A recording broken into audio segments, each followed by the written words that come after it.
Alexander. Bonsoir. J'ai le plaisir de vous retrouver ce soir, après avoir eu la chance et le privilège de vous voir en concert le 30 janvier dernier, dans le cadre donc, de l'opération Théâtre Ouvert, si je ne m'abuse. Donc ça, c'était une initiative lancée par la Factory d'Avignon, voilà, à laquelle vous avez répondu présent, en organisant donc, voilà, un petit concert privé, en petit comité, dans le respect des règles sanitaires. Tout le monde portait le masque, c'est pas forcément le cas ce soir, mais voilà, on se connaît, on est presque à 1 mètre, tout va bien.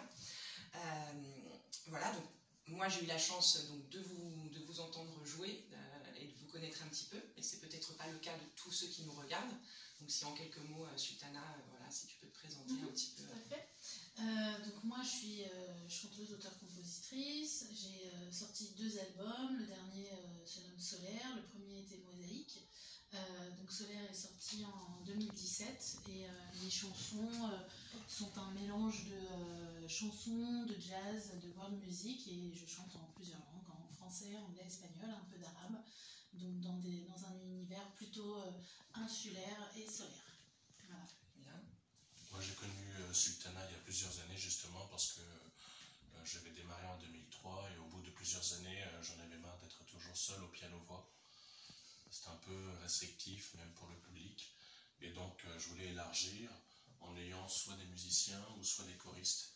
Et à un moment donné j'ai beaucoup travaillé justement avec Sultana en 2015, 2014, 2015, 2016 jusqu'en 2018. Alors au fur et à mesure c'était moins régulier parce que les spectacles c'était différent, mais on a quand même, elle m'a accompagné en 2018 à l'Archipel à Paris pour fêter la dernière d'un spectacle qui s'appelait À vous dirais-je, que j'avais présenté à Paris en province. Donc Sultana, c'est aussi, enfin ça fait partie des rencontres qui marquent des sortes de collaboration assez riche, et puis c'est des paliers sur une carrière qui a commencé en 2003 quoi. Donc Et sur l'album et puis Solaire, effectivement tu as composé j'ai participé à Pas sur son album qui plaît beaucoup, et c'est vrai que finalement c'est un peu comme une évidence de vous retrouver ces chansons, de nous retrouver là. Et c'est la chanson voilà. dont j'en ai fait un clip, voilà, Plaza Pas, qu'on peut retrouver, et c'est vrai que c'est une belle chanson qu'il a réussi, j'avais tout en tête, mais Yann a réussi à le mettre en mots, et donc c'est une chanson parce que ça, oui, et c'est quelque chose qui touchait aussi à ton histoire personnelle. Voilà, et il a réussi à le mettre en mots, et ça me correspond tout à fait, et donc on a beaucoup aussi joué ensemble. On avait d'ailleurs fait une très belle interprétation en duo lors du dernier concert. Et puis on a aussi partagé d'autres moments de musique. Dans les maisons de retraite, les foyers handicapés, tout ça. C'est vrai que quand même on a eu, c'est vrai qu'on a fait des choses, d'ailleurs je me souviens, après le Bataclan, Paris était tristounet, c'était, ce qui se comprend, c'était très bizarre. Et nous, on allait chanter dans des maisons de retraite à droite à gauche, et on continuait comme ça, malgré tout, on continuait. C'est pas que les choses n'avaient pas de prise sur nous, mais il fallait bien... Et puis apporter aussi un peu de bonheur. Et puis apporter du bonheur aux gens, et puis pour nous-mêmes nous-mêmes aussi, et puis c'était le job, enfin je veux dire, voilà, c'était payé, donc aussi... C'était une belle expérience. Ah oui, on a bien rigolé des fois. Donc vous êtes déjà vous étiez déjà un peu habitué à finalement vous produire aussi dans des lieux comme ça, un peu atypiques. Oui. Pas simplement, voilà, les lieux culturels ou les lieux des scènes non, comme on peut les connaître. On a fait aussi des foyers d'handicapés, voilà, pour des publics fragiles. Et c'est important aussi de voir tout ce pan-là, des gens qui n'ont pas forcément accès à la culture, et donc on vient leur apporter ce souffle nouveau et voilà, cette respiration dont tout le monde a besoin. Et là, pour le coup, c'est vrai que l'accès à la culture, il est très très très restreint en Oui. ce moment. Donc je crois que ce samedi, le samedi dernier, le 27 février, vous avez de nouveau renouvelé l'exploit de vous produire malgré effectivement l'interdiction. Voilà, tous les artistes aujourd'hui sont un peu comment dire, censurés. Ils ne peuvent pas se produire, ils ne peuvent pas partager avec leur public. Certains se contentent effectivement de faire des live streams, de communiquer via les réseaux, mais on sent bien qu'il y a un public qui quand même est en demande, et qu'il y a des artistes qui, comme vous, emmène aussi à l'origine de ce qu'est un artiste, donc le partage. Je n'ai pas eu cette fois-ci la chance de pouvoir y assister, je crois que c'était dans une galerie parisienne. Oui. C'était dans une galerie, dans le cadre d'une émission, donc l'organisateur a tout fait pour qu'on soit, qu'on fasse un vrai spectacle dans le cadre d'une émission pour la chaîne Bastille TV. Et c'est vrai, voilà, c'était un vrai spectacle avec un vrai public qui rentrait, qui faisait écho à nos revendications. Donc, c'est aussi effectivement un acte de résistance, donc même le pour public moi, oui. qui ose se déplacer. Pour les deux. Ah non, mais le public aussi, ils sont dans le même état d'esprit. Et je voudrais dire, ça c'est important de le dire, les gens qui viennent, ce ne sont pas nécessairement, j'ai rien contre les anarchistes, c'est pas ça la question, mais ce ne sont pas forcément des anarchistes, ce ne sont pas forcément des rebelles. Il y en a, et je trouve ça très bien, mais il y a même des gens qui sont pro-gouvernement et qui sont dans le public, c'est-à-dire qu'à un moment donné, le pragmatisme et l'envie de vivre prend le pas à un moment donné sur des idéologies, sur des convictions politiques. Donc les gens qui viennent et qui sont prêts à payer 135 € d'amende ne sont pas sont pas nécessairement des guerriers ou des inconscients ou des hippies, non, c'est des monsieur et madame tout le monde. Des humains en fait, parce que ça fait partie aussi de notre condition humaine. On a besoin d'art, on a besoin, c'est essentiel. Oui, contrairement à pour certains d'entre eux, voilà, ils n'avaient pas applaudi depuis 1 an, ils n'avaient pas vu d'artistes sur scène depuis 1 an, et on sent vraiment avec Yann que c'est une vraie demande, une vraie attente, et de ne pas voir un concert en streaming qui est complètement déshumanisé. Donc là, ils ont besoin d'humanité et de retrouver ce lien social et de partager en fait ensemble des émotions. Et c'est d'autant plus prenant et on se sent d'autant plus vivant quand on partage ça avec eux dans ces conditions-là. C'est à ce moment-là qu'on se rend compte à quel point justement l'art et la culture et le spectacle vivant sont essentiels. Voilà. Ce qui est très étonnant d'ailleurs, c'est que lorsque il y avait 2-3 spectateurs que je connaissais vaguement qui étaient là samedi, et ce qui est très étonnant, c'est que quand j'avais repris les concerts en juin 2020, ils n'avaient pas osé venir, même quand j'ai chanté en octobre, ils n'avaient pas osé venir. Mais là, ils sont venus, alors qu'on est dans une période de restriction. Donc ça veut dire que là, il y a un temps de digestion des gens qui aiment le spectacle vivant, qui n'est plus le temps. On voit bien que les discours sur la peur ne prennent plus dans les médias depuis quelques 2-3 mois, c'est vraiment récent. On voit bien que chez une grande partie de la population, à Paris, mais j'ai des échos de gens à Bordeaux, à Lyon, il y a quelque chose qui est en train de changer. Le temps des peurs n'est plus le même. Il y a le temps des médias, il y a le temps des politiques, il y a le temps des idéologues, et puis il y a la peur. Et la peur, on peut mettre quelqu'un en tension sous la peur pendant peut-être quelques mois, mais je ne pense pas qu'on puisse le faire indéfiniment. Et donc à un moment donné, les gens ils reviennent les gens comprennent aussi, ils comprennent ce qui se passe. Les gens comprennent ce qui se passe. Il y a une vraie réflexion qui s'est demande des comptes. Demande des comptes aussi. Et ont envie de retrouver une vie normale en fait, et de pouvoir vivre à nouveau. De vivre à nouveau. Et c'est vrai qu'on sent vraiment chez le public qui est effectivement, comme tu disais, moins de peur. Et on sait que la peur inhibe l'action. Et là, on sent que les gens sortent de ça et sont plutôt beaucoup plus volontaires, et tant mieux. Alors, durant ces 2 concerts, vous avez été accompagné au piano par le musicien Bertrand Ferrier. Oui. Est-ce que vous avez éprouvé des difficultés finalement à le fédérer à votre cause? Pas du tout. Pas du tout. Je peux répondre effectivement, et on embrasse Bertrand. Bertrand, je travaille avec Bertrand depuis 2018, puisqu'il a commencé à m'accompagner sur un tour de chant qui était dédié à la chanteuse québécoise Pauline Julia, qui nous a quittés en 98. Et il y avait c'est quelqu'un qui a une grande connaissance de la chanson à texte, de la chanson à texte, une certaine chanson à texte, et il trouvait que j'avais un côté rive gauche 2.0, voilà, et je trouvais ça bien, j'aimais bien son expression, et donc il m'a accompagné beaucoup à Paris, dans des salles très variées, et en fait c'est quelqu'un qui n'a pas froid aux yeux non plus, c'est pas quelqu'un à qui on dit aie peur et reste chez toi et tais-toi. Donc, en fait, quand j'ai repris les spectacles en juin, il était réactif, et c'est comme ça qu'on a fait Paris, Pantin, l'Oise, Angers. On a vraiment Activer. Il fallait réactiver, Ouais, parce que ouais. les gens ne se rendent pas compte hein, comment c'est, parce que... La léthargie. La léthargie qui était... Oui, il y avait Moins quelque on en chose. fait, Oui, moins on a oui, envie oui, d'en oui. faire. On gens sont un était, peu reculés, il y avait un côté, oui, un côté silence et ruine, et il faut chanter parmi ça. Les gens, même la fête de la musique, la veille, je me souviens, je chantais le 22 juin, la fête de la musique était triste, tout net dans le quartier. J'ai appris que sur les quais, il y avait des gens qui buvaient, mais habituellement, sur tout Paris, on entend de la musique partout. Puis en plus, il avait plu. Enfin, c'était une édition particulière. C'était une ambiance. C'était silencieux et beaucoup de gens avaient encore peur, beaucoup de gens étaient mal à l'aise, beaucoup de gens étaient encore dans un état d'esprit particulier. Ça, on s'en éloigne un petit peu. Mais Bertrand, voilà, il a été là dès le début. Il est venu et effectivement, quand je lui ai parlé des dates, oui, il a dit OK. Tant mieux, tant mieux. Parce que par rapport aux autres artistes en général, qu'est-ce que vous pensez de l'engagement voilà, vaste question. C'est un peu notre...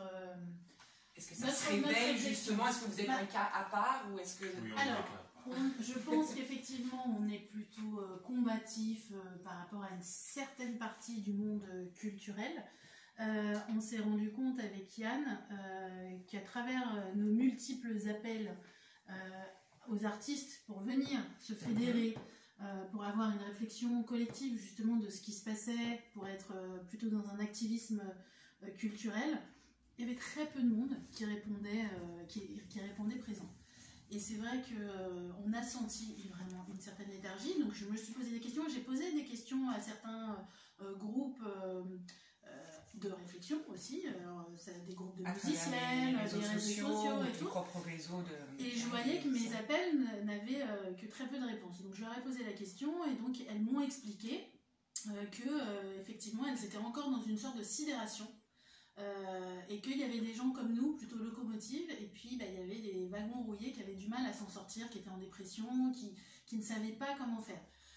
Ce que je comprends, sauf que pour moi la sidération elle est valable les premiers mois, on va dire de mars 2020, voilà, on ne sait pas trop ce qui se passe, ok, mais à un moment donné, il ne faut plus être dans la sidération, là ça y est, on voit un peu comment ça se passe. Il faut sortir de soi et pouvoir, de cette torpeur et pouvoir aller de l'avant. Et c'est vrai que j'ai l'impression qu'on est assez peu. Après, je pense que là, depuis un mois et demi, il y a de plus en plus d'initiatives qui se font. Donc il y a un collectif qui s'appelle On Ouvre, qui organise, je crois, tous les 15 jours, alors j'ai peur de me tromper, tous les 15 jours, toutes les semaines ou tous les 3 semaines, pas des manifs, mais des points de regroupement justement où apparemment ils sont de plus en plus pour montrer en fait leur mécontentement face à la fermeture prolongée des lieux culturels. Donc il y a ce collectif là, il y a des manifs aussi pour la culture qui s'organisent de plus en plus régulièrement. Je vois aussi des artistes autour de moi qui et ça je trouve que c'est vraiment beau, qui en fait créent de nouvelles formes d'art et de pratiques culturelles, et c'est là-dessus qu'on réfléchit aussi. Par exemple, des gens avec des petites roulottes qui mettent un restaurant et qui font des concerts en même temps et qui chantent en bas des immeubles. Il y a le Bijou, une salle à Toulouse qui a créé Délivrez-nous. Voilà, donc parallèle à Deliveroo, c'est ça, Deliveroo, Deliveroo. Voilà, livraison donc, de repas à domicile. Voilà, et donc livraison de chansons à domicile que l'on peut commander sur internet. Donc on sent qu'il y a des initiatives et que justement on est dans une réflexion où il faut essayer de réfléchir. Quand les lieux culturels vont réouvrir, ils seront déjà beaucoup moindres, enfin ils seront moindres, beaucoup moindres. Il y aura une jauge aussi limitée. Il y en a beaucoup qui auront déposé le bilan. Il y en a beaucoup qui seront blindés dans leur agenda, vu les programmations qui sont décalées. Reportées. Il faut donc repenser tout le public ne pourra pas forcément être accueilli. Donc c'est vrai qu'il faut repenser à des nouvelles pratiques. Et on est en lien donc avec des gens comme Sarah Roubateau, qui est une artiste qui réfléchit aussi à ça avec un collectif, et on essaye de réfléchir ensemble à comment se réapproprier l'espace public et justement diversifier l'offre, ne pas forcément aller chanter dans des lieux culturels traditionnels, mais plutôt se réinvestir l'espace, aller chez les gens, aller dans des jardins, aller dans des usines, aller dans des fermes, avoir ce côté un peu même troubadour, itinérant, l'artiste, ce qu'il était aussi. Peut-être revenir aussi finalement à certaines origines de... Ouais, et ça, je trouve ça hyper intéressant et hyper galvanisant. C'est pas facile à mettre en place parce qu'il faut quand même être organisé. Donc, c'est dans cette réflexion qu'on est et on espère aussi avoir plus de monde aussi pour se fédérer et s'organiser. Après, je dirais que Sultana a peut-être été plus combative vis-à-vis du monde artistique que moi, parce que moi, je me suis tapé tout comment dire ça, toutes les méfiances quand j'ai repris les scènes en juin.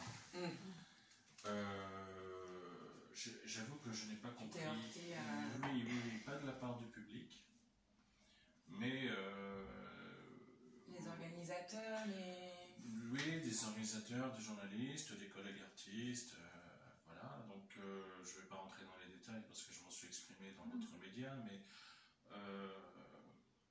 j'ai toujours su que le showbiz dans lequel on est, parce que c'est du showbiz, il ne faut pas se voiler la face, c'est grand le showbiz. On n'est pas des chevaliers indépendants, non, on fait partie du showbiz, on change de côté lieu. marketing. Il y a des disques qui sont en vente dans les FNAC ou les sites de distribution comme les autres, donc on ne peut pas se voiler la face. Et c'est là qu'on voit que ce showbiz qui est extrêmement complexe est fait de ce que j'appelle des petites mesquineries et de gens qui ne comprennent. Oui, je peux dire qu'il y a des gens qui n'ont pas compris pourquoi à un moment donné j'allais sur scène et pas eux. On peut le dire, oui. Mais tu as été combatif d'un autre... J'ai été combatif à mon niveau, c'est-à-dire sur le terrain. C'est-à-dire que la chance, alors je rejoins ce que dit Sultana sur la question d'avoir des réseaux. Ma chance à moi, à ce moment-là, ma chance, j'avais travaillé aussi pendant... C'est-à-dire que tout le confinement mars, avril, mai, pendant que des gens attendaient, moi j'attendais pas, j'étais déjà en train de préparer les choses pour la sortie. Et je sais que quand je disais que je préparais des choses, à part Sultana avec qui je discutais au téléphone librement, on me faisait passer quasiment pour un gars idéaliste, c'était un peu Zangra de Jacques Brel, quoi. Je m'appelle Zangra, l'ennemi est là, c'était vraiment une sorte de Don Quichotte. Alors non, je me disais dans ma tête, mais les lieux vont ouvrir, de toute façon. Ils vont. Pour toi, c'était une certitude, une nécessité. Et puis, j'écrivais au ministère de la Culture. J'avais des collègues, mais qu'est-ce que tu te fais chier avec? Mais je dis, attendez, mais je sais pas, c'est votre travail ou c'est un loisir pour vous? Et là, c'est intéressant, justement. Je pense que ces 30 dernières années, toute l'industrie du spectacle vivant est devenue un loisir d'agrément. Et non quelque chose qui a une fin en soi, qui peut avoir une signification globale en termes de transcendance, de bien-être moral, de bien-être psychologique. Il y a un bien-être immédiat, ça c'est sûr, pour beaucoup de gens, mais pas forcément, on ne va pas plus loin. Pour beaucoup de... Il ne faut pas faire de généralité à 2 balles non plus, mais je vois bien que quelqu'un qui donc dit, bon, mon rôle c'est de chanter les chansons d'amour, je ne suis pas sûr que le public en ce moment, il est apte pour écouter des chansons d'amour superficielles. En tout cas, se déplacer pour les voir écouter. Et ça ne dérange pas de voir un chanteur passer sur un plateau télé, ça ne dérange pas de voir un clip YouTube, ça ne dérange pas d'avoir la chanson dans le lecteur MP3. Je ne suis pas sûr que les publics ont vraiment envie de sortir, ils ont envie d'entendre à tout prix une chanson d'amour basique, comme on peut en avoir régulièrement sur nos radios, que je ne méprise pas, j'ai été placé dans certaines radios. Mais je pense que les attentes du public qui vient, ils ont envie d'entendre parler de choses, d'entendre des termes comme essentiel, liberté, transcendance. Ils ont envie, c'est pas une caricature, ils ont envie de ça. Parce qu'on est à un moment où je pense qu'il y a eu quelque chose qui s'est effondré dans les tripes des gens lors de cette longue période de confinement, de restrictions, de couvre-feu, de policiers qui verbalisent 135 € quand quelqu'un fait du jogging devant un coucher de soleil. Alors, quand nous, on prétend faire quelque chose, il faut vraiment qu'on soit à la hauteur. Et je ne pense pas qu'on puisse être à la hauteur avec des chansons d'agrément. Tu parles de divertissement? Oui. Plutôt du divertissement, alors. C'est ce côté un peu... Je pense que le divertissement basique, dans lequel se sont engouffrés beaucoup de collègues, et je ne vais pas leur reprocher, il faut bien vivre aussi, mais je pense qu'il a trouvé ses limites ici. Il a trouvé ses limites. Et toi, par exemple, je ne sais pas si je suis bien oui, c'est ça. expliqué d'ailleurs. J'essaye. Pour moi, c'est clair. J'espère que pour ceux qui nous écouteront également. Je sais, Sultana, que tu prépares un 3e album. Ouais. Est-ce que justement, cet album, est-ce que tu as commencé à le préparer avant le confinement? Enfin, est-ce que justement, tout ce que l'on vit, est-ce que ça influence aussi un petit peu ton travail, ta création Ouais, alors c'est vrai que j'y pensais déjà avant, mais le confinement m'a fait aller au très fond de moi-même et en travail introspectif, mais je pense comme beaucoup d'entre nous, pour aller chercher aussi les ressources nécessaires pour pouvoir vivre au mieux cette période. Je pense que ça m'a vraiment aidé dans ma phase d'écriture, etc. Mais par contre, ça m'a beaucoup desservi dans mes collaborations avec des musiciens. Les musiciens ne sont pas tous comme Bertrand Ferrier, malheureusement. Oui, et ne sont, en fait, ils sont dépressifs. Les musiciens sont dépressifs. C'est-à-dire que je me suis pris beaucoup de murs. Alors, je sais que je cherche à faire le rap. Bon, ça c'est vrai, elle est dure à trouver. Mais c'est vrai que je me suis pris des gens qui me disaient, bah, tu sais quoi, là, je suis pas bien. Donc, je me lance pas dans des nouveaux projets. Là, je sais pas, en fait. Je sais pas où je vais. Ah bah attends, là je repense mon activité, je la change parce que j'ai besoin de gagner un peu plus d'argent. Donc... Et en fait, je me suis confrontée c'est beaucoup moins fluide. Avant, on faisait des collaborations, des choses. Et là, je le sens plus même compliqué. Pour la promotion, enfin, je te souhaite que cet album puisse voir le jour assez rapidement, mais c'est vrai que pour promouvoir aussi voilà, des choses nouvelles. Après, moi j'aurais pensé que ça allait être l'inverse. C'est-à-dire justement, des moments où on fait plus de live, on a justement plus de temps pour se consacrer l'un avec l'autre, pour des collaborations, justement pour tester des choses, pour essayer. Et en fait, c'est tout l'inverse. Les gens ont été tétanisés par la peur, bon, après, c'est économique aussi, hein, leur quotidien, mais c'est vrai que je m'attendais à beaucoup plus d'ouverture, etc. Donc là, je sens que ça y est, il y a une autre dynamique qui est en train de se pointer, mais on va dire que jusqu'à décembre, ça a été compliqué. Et si on veut essayer d'entrevoir quelque chose donc d'un petit peu plus positif par rapport notamment à cet été, donc Roselyne Bachelot a fait des annonces là, assez récentes où elle est optimiste sur la tenue de certains festivals dont la jauge certes serait assez réduite, hein, environ 5000 personnes, des festivals plutôt assis. Vous y croyez enfin, Je comprends, je pense que bon, d'abord elle essaie de donner un cap parce que je pense que beaucoup de gens n'en peuvent plus de ne pas avoir de cap. Je crois qu'en plus les gens ont compris qu'on parle quasiment plus de variants depuis 3 semaines. Il y a eu une grosse tambouille autour des variants là, dans les médias pendant 2-3 semaines. Puis maintenant, je pense que les gens ont compris que des variants il y en aura tout le temps. Donc les gens sont en train de comprendre qu'on va devoir vivre avec. Donc je pense que ces annonces sont plutôt positives, même si personnellement j'aurais voulu beaucoup plus, évidemment. Surtout quand on vous explique que l'épidémie au niveau mondial recule, mais bon. La France est un peu dernière de la classe en termes d'ouverture. Je pense qu'il y a une trouille, je crois qu'il y a une trouille dans ce pays, mais je crois que... Après, je suis pas... alors, je disais à Sultana, il y a quelque chose qui m'insupporte, en tout cas en France. Je peux pas dire... Je sais pas si c'est vraiment la même chose en Belgique, en Allemagne, même si je connais ces pays-là, mais... j'y ai chanté, mais je ne connais pas suffisamment les politiciens locaux.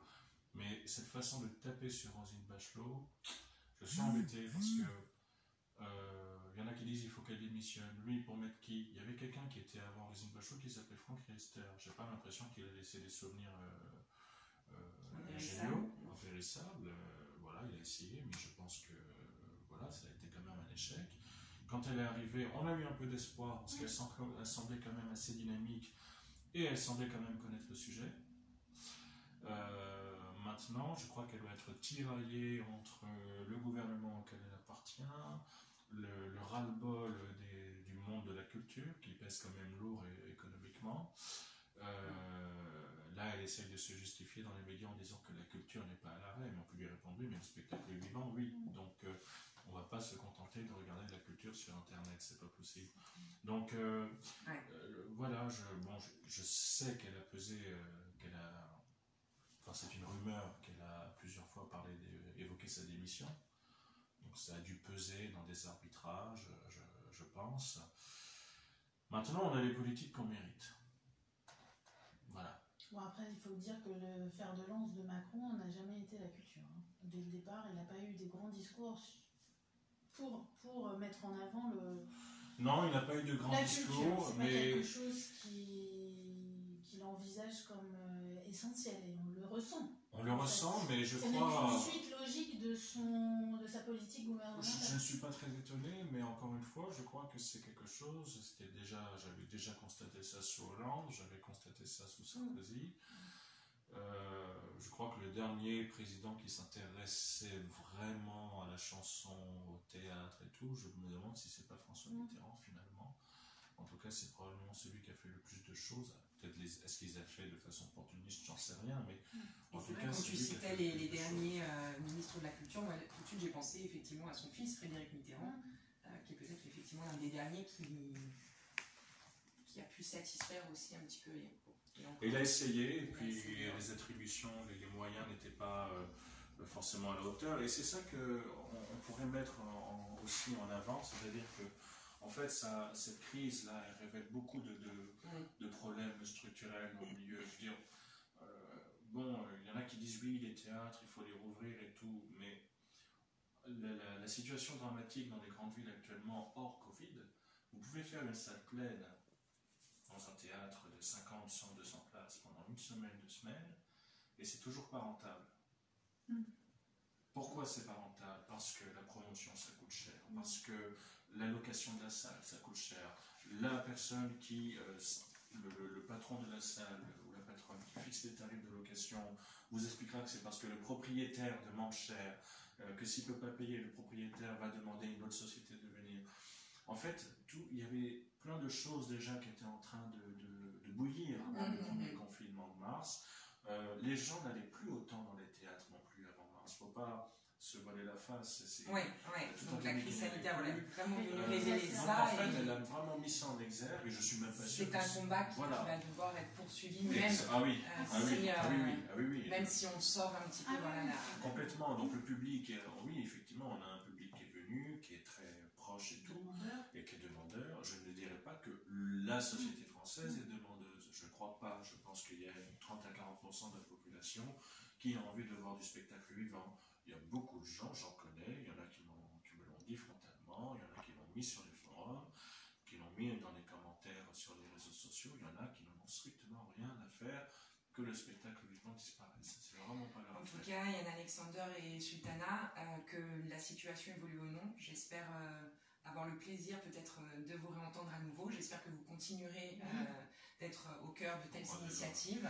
Voilà, et je crois, Sultana, que pour terminer cet entretien, vous souhaitiez nous lire tout à fait. une œuvre de Jacques Salomé. Donc, Conte à aimer, conte à s'aimer de Jacques Salomé. Et on va terminer cette interview, merci Jeanne, avec un conte qui s'appelle Le conte de la grand-mère qui inventa un mot nouveau et rare. Peut-être sommes-nous sur Terre pour simplement agrandir et prolonger le vivant de la vie. Peut-être. Nous t'écoutons. Nous vous écoutons. Grand-mère, grand-mère, dit le petit garçon. Apprends-moi des mots neufs. Des mots encore plus beaux que ceux d'hier, plus beaux que kaléidoscope, plus rigolos que ceux qui font des bruits comme clapotis, chuchotement. Encore, grand-mère, encore. La vieille femme sourit. Le temps est venu, se dit-elle. Il est prêt. Oui, j'ai un beau mot pour toi. Je vais t'aider à le trouver. Ah oui, j'adore les devinettes, dit l'enfant en sautillant. Voilà, c'est un mot qui contient les plus belles valeurs du monde. Un mot qui est présent en toi et tout autour de toi, si tu sais le ressentir. Ah, c'est facile. C'est la vie. Ce qui est présent en moi et tout autour de moi, c'est la vie. Oui, bien sûr, il y a la vie dans ce mot. D'abord de la vie vivante, toute joyeuse, de celle qui chante dans tes oreilles chaque matin, avant même que tu ouvres les yeux. Un élan de vie qui te fait dire en regardant le ciel chaque jour « Merci pour ce bleu. Tant mieux pour cette pluie. La terre a soif. Quel vent ce matin, ça nettoie tout le ciel. Mais fermez un peu les portes en haut, ça fait des courants d'air. » Un mot qui peut dire l'élan, la fougue, l'enthousiasme. Imagine-toi grimpant vers le haut d'une colline. Tu es presque au sommet. C'est tout clair, c'est tout rond d'herbe verte. Tu marches, il y a l'air vif qui souffle à tes oreilles. Tout autour s'étend à perte de vue l'immensité du paysage. C'est tellement beau que tu en as le souffle coupé. Ton cœur déborde presque, tu le sens fort, grand et petit en même temps. Léger comme un oiseau, tu te sens aussi libre que le vent. Tiens, tu pourrais t'envoler, être le vent toi-même. C'est le bonheur, grand-mère? Il y a du bonheur dans le mot. Oui, mais cherche encore. Quand tu mets du bon dans tout ce que tu fais, quand tu sais ouvrir tes yeux, pas seulement pour voir, mais pour regarder, alors tu peux t'émerveiller de tout et d'un rien. Du gazouillis d'une mésange, d'un sourire reçu, de la force du brin d'herbe qui pousse dru dans le bitume du trottoir, de la lumière d'or des étoiles. Quand une fleur devient le plus beau des bouquets du monde, que ton regard se fait caresse pour dire en silence toute ton émotion, quand tu accueilles les bras qui t'aiment et que tu es si plein de désir et d'amour que tu rayonnes comme un soleil. J'ai trouvé. C'est Soleil d'amour. C'est un petit nom que tu me donnais, grand-mère, quand j'étais petit. Oui, tu es ce soleil-là, et il y a de l'amour dans ce mot, mais cherche encore, cherche. C'est un mot qui te dit aussi d'avoir du courage, même quand il y a du gris dans ta vie. Un mot lucide, qui n'exclut pas les peines et les difficultés. Un de ceux qui te permettra aussi de trouver toi-même, dans chaque événement difficile, le petit bout de ciel bleu. L'infime lumière qui te redonnera confiance en toi, et surtout en la vie qui est en toi. C'est l'espérance. Tu es presque. Continue. Un mot qui contient la vie, la joie, l'enthousiasme, la tendresse des petits bonheurs, le courage, le désir, l'amour, la confiance, l'espérance. Ah, il existe, grand-mère, ce mot qui dit tout ça à lui tout seul. Oui, mon petit, c'est le mot vivance. C'est la vivance de la vie. Mais c'est un joli mot, vivance, grand-mère. Murmure-le, caresse-le, écoute-le. Tu l'entends rire dès que tu le prononces. C'est un mot précieux, tu sais. Un mot près des cieux? Oui, il vient certainement du ciel, peut-être même du près des cieux. C'est un mot si précieux qu'il est mon héritage pour toi. C'est qu'il me vient de loin, tu sais, de mon enfance, de ma maman à moi, de mon histoire. Il vient de toute ma lignée et je te l'offre aujourd'hui, car le temps est venu. Cette vivance, elle est la force vive qui donnera plus de vie à ta vie. Je la dépose en toi, comme une graine, pour qu'elle germe, qu'elle éclose, qu'elle resplendisse, qu'elle fructifie, afin qu'un jour, toi aussi, tu puisses à ton tour la transmettre à d'autres, à ceux que tu aimeras, que tu aideras, que tu accompagneras. Ouvre la bouche, tire la langue, ferme les yeux, mon petit soleil d'amour. Et hop, dit la grand-mère en riant, la graine de vivance est en toi. N'oublie pas, c'est pour toute ta vie. La vivance de la vie, c'est le plus beau cadeau que tu puisses faire à ta propre vie. Merci Sultana, merci Yann-Alexander, Merci Jeanne. et merci pour cette vivance que vous nous transmettez à travers votre musique. Merci. À bientôt. Merci, Hervé.